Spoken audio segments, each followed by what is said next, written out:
सवा 11 वजे का टाइम आ।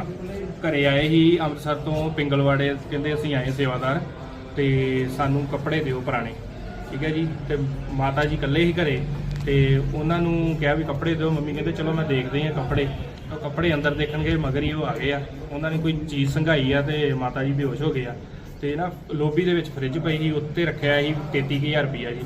तो वो चुक के फरार हो गया। CCTV कैमरे च आए आ, गड्डी भी उन्होंने आई आ, गड्डी का नंबर भी आया तो अपनी शक्लां भी आईयां उन्होंने। वो 3 जने सी आए। हाँ जी कंप्लेंट की है जी, दस्तार दिती है जी तो कार्रवाई